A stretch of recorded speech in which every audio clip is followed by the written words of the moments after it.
Assalamualaikum warahmatullahi wabarakatuh. Bismillahirrahmanirrahim. Ashhadu an la ilaha illallah wa ashhadu anna Muhammadar Rasulullah. Allahumma salli ala sayyidina Muhammad wa ala ali sayyidina Muhammad. Rabbis rahli sadri wa yassir li amri wahlul 'uqdatam min lisani yafqahu qawli. Amin. Bismillahirrahmanirrahim. Salam hormatku, salam santunku buat para sahabat-sahabatku tercinta dimanapun Anda berada, baik yang ada di dalam ataupun yang ada di luar negeri. Semoga kita semua senantiasa selalu di dalam lindungan Allah Subhanahu wa ta'ala. Amin ya rabbal alamin. Sebelum kita awali di saat subuh yang indah ini, marilah kita bersama-sama kemahkan di dalam nyawa, kemahkan di dalam jiwa, kemahkan di dalam hati, kemahkan di dalam roh, dan kemahkan di dalam kehidupan ini dengan kalimat-kalimat thayyibah. Subhanallah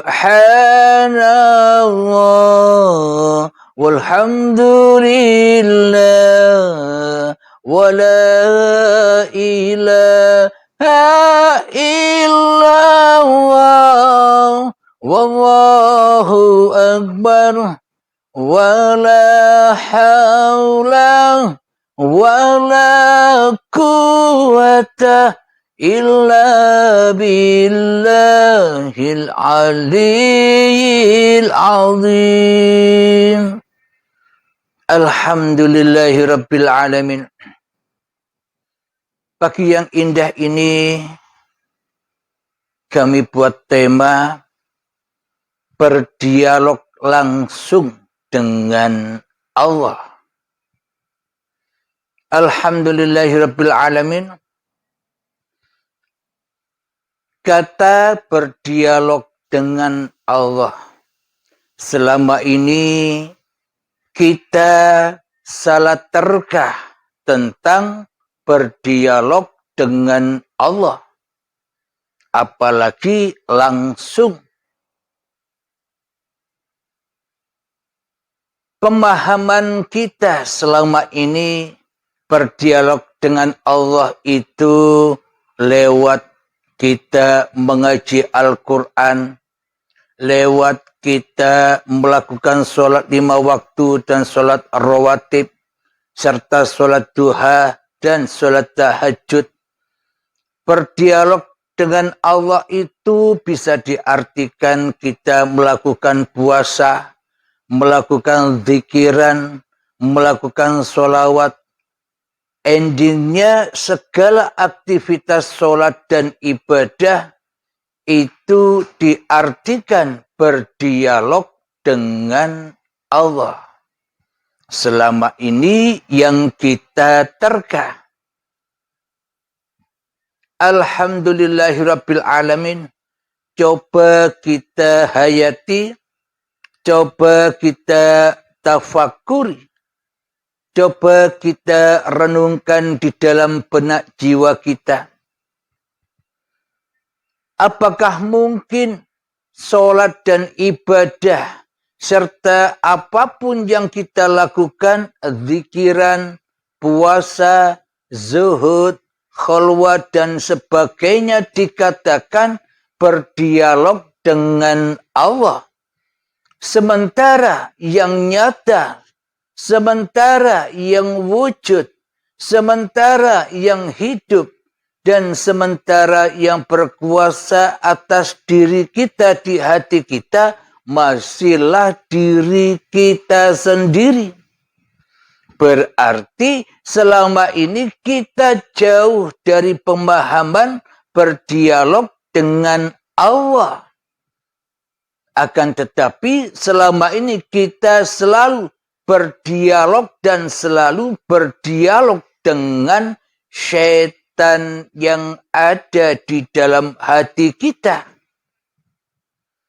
Yakni setan yang merasa lebih wujud dari wujudnya Allah. Setan yang merasa lebih hidup daripada hidupnya Allah. Setan yang merasa lebih kuasa daripada kuasanya Allah di hati kita selama ini. Bagaimana mungkin itu dikatakan berdialog dengan Allah, sementara Allah kita tiadakan di hati kita, sementara Allah kita gaibkan di hati kita, sementara Allah kita fanahkan di hati kita, sementara Allah kita hancurkan di hati kita, sementara Allah kita matikan di hati kita, sementara Allah kita cabut roh kehidupannya demi untuk kehidupan diri kita daripada kehidupan Allah selama ini. Itulah bukti yang sangat amat nyata kita selama ini hanyalah angan-angan berdialog dengan Allah. Nyatanya di dalam hati kita belum ada Allah. Bagaimana mungkin berdialog dengan Allah sementara Allahnya tak wujud? Bagaimana mungkin berdialog dengan Allah sementara diri kita saja yang wujud?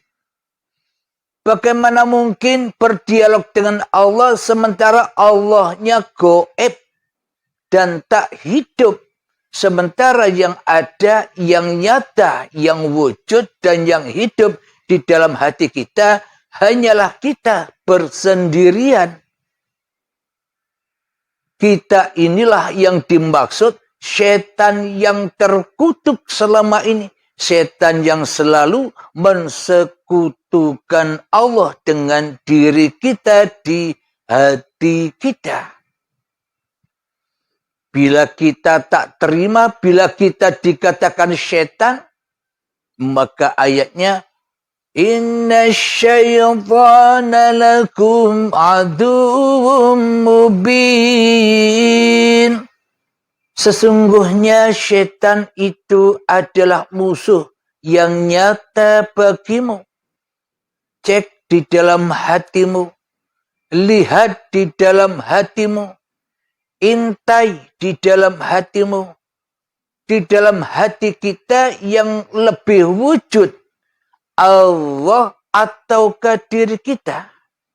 Di dalam hati kita yang hidup Allahkah atau diri kita? Di dalam hati kita yang berkuasa Allahkah atau diri kita? Bagaimana mungkin Allah wujud? Bagaimana mungkin Allah hidup? Bagaimana mungkin Allah berkuasa di dalam hati kita sementara Allah selama ini kita gaibkan.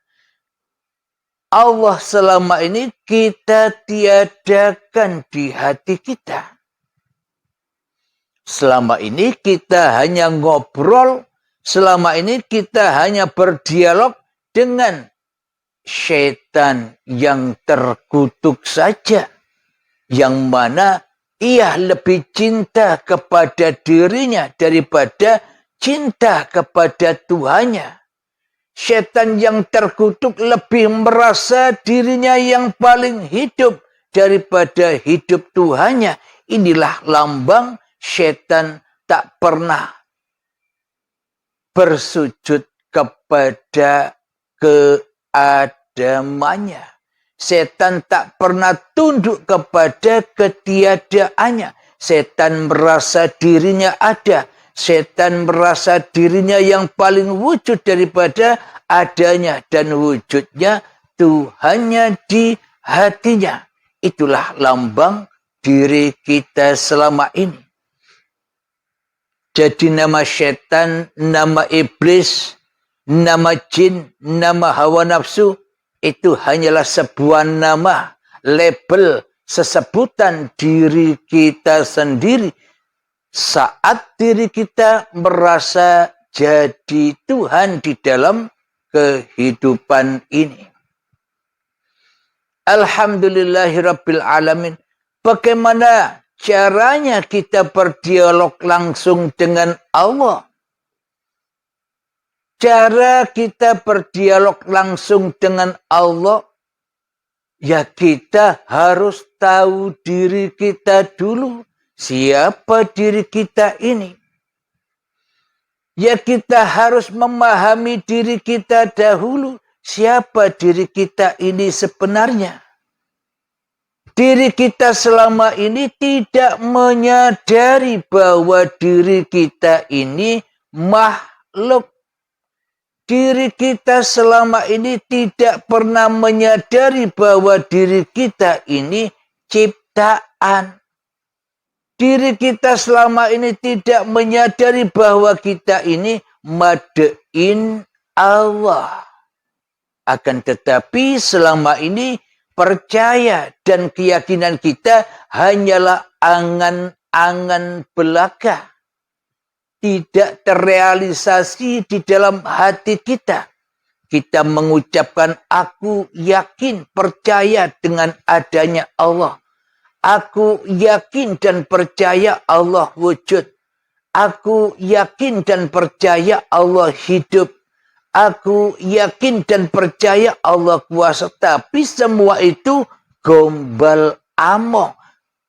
Pernyataan-pernyataan yang bohong, yang dusta. Akan tetapi di dalam hati kita selama ini kita menyatakan dengan jelas dan nyata bahwa hanya diri kitalah yang wujud. Bahwa hanya diri kitalah yang hidup. Bahwa hanya diri kitalah yang berkuasa atas hidup dan badan ini di hati kita. Itulah kenyataan-kenyataan yang tak pernah bisa kita dustai di hati kita. Itulah pernyataan akidah dan iman yang tak pernah bisa kita ingkari di hati kita. Oh ternyata aku selama ini telah ingkar kepada Tuhanku. Oh ternyata selama ini aku telah syirik kepada Tuhanku. Oh ternyata selama ini aku telah kafir kepada Tuhanku di hatiku. Jadi untuk berdialog dengan Allah, ya kita wajib kembali kepada siapa diri manusia kita ini. Bila kita ingin berdialog dengan Allah, kita wajib kembali kepada siapa kita ini diadakan. Kita wajib kembali kepada siapa kita ini diwujudkan. Kita wajib kembali kepada siapa kita ini dihidupkan. Bila kita sudah menyadari bahwa kita ini hanyalah buatan, bila kita sudah menyadari bahwa diri kita ini hanyalah ciptaan, bila kita sudah menyadari bahwa diri kita ini hanyalah makhluk, maka akan nyata Allah berdialog dengan zatnya sendiri. Dan Allah berdialog dengan seluruh apapun yang diciptakannya. Jadi cara berdialog dengan Allah, ya tiadakan dirimu di hatimu dulu. Cara berdialog langsung dengan Allah adalah tidak nyatakan dirimu di hatimu. Cara berdialog langsung dengan Allah adalah tiadakan wujud dirimu di hatimu. Maka nyatalah Allah dengan segala ciptaannya. Itulah syahadat. Itulah asyahid. Allah maha menyaksikan dirinya dan Allah maha menyaksikan apapun yang diciptakannya. Maknanya diri kita kembali dahulu, diri kita pulang dahulu dari tak ada kembali kepada ketiadaan. Dari tak wujud kembali ke tidak wujudan. Dari tak hidup kembali kepada kematian. Itulah nanti akan nyata di dalam hati ini dialog langsung dengan Allah. Contoh ilustrasinya, contoh logikanya begini. Selama ini yang wujud menjadi Tuhan di hati kita hanyalah diri kita sendiri. Yang tahu tentang diri kita adalah diri kita sendiri.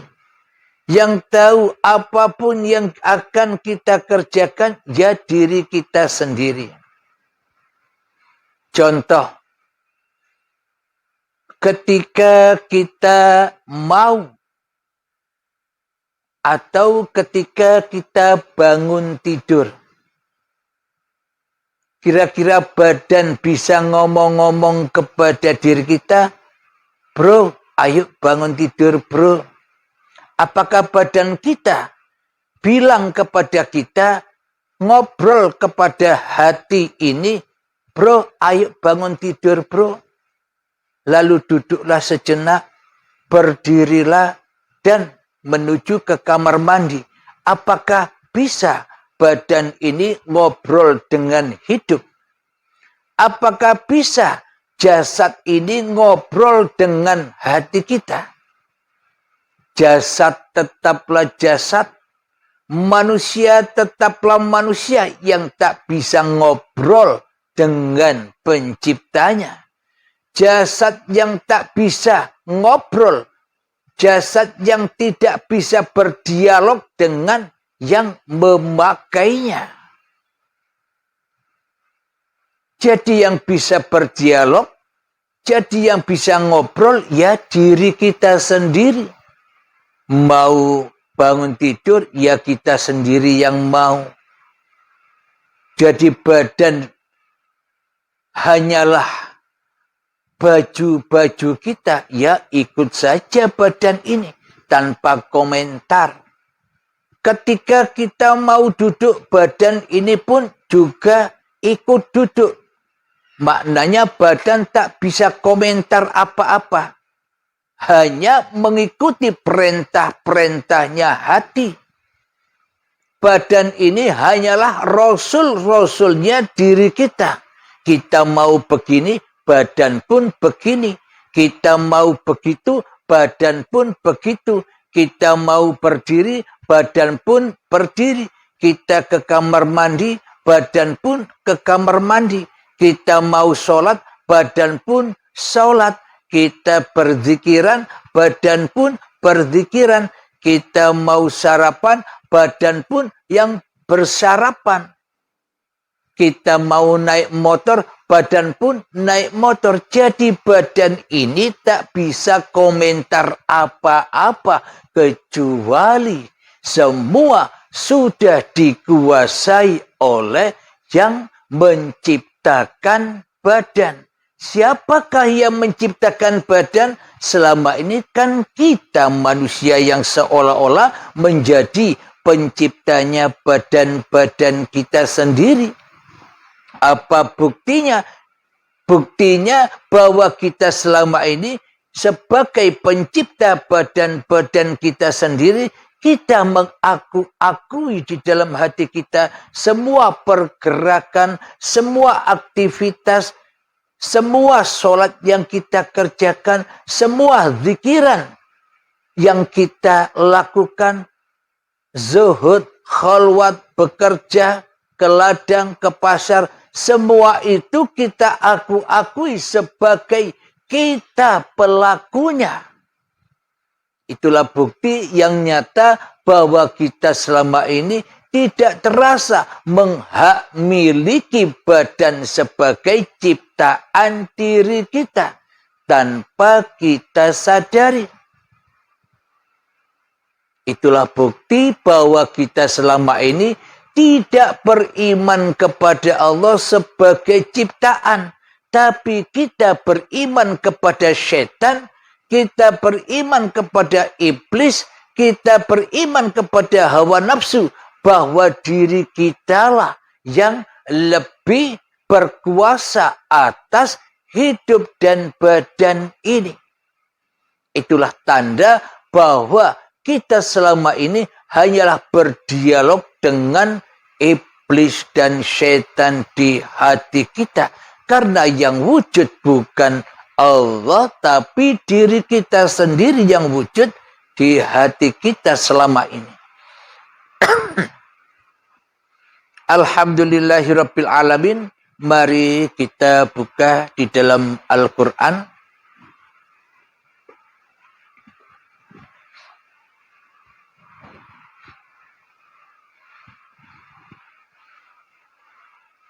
Coba para sahabat buka surat Al-Hasyr.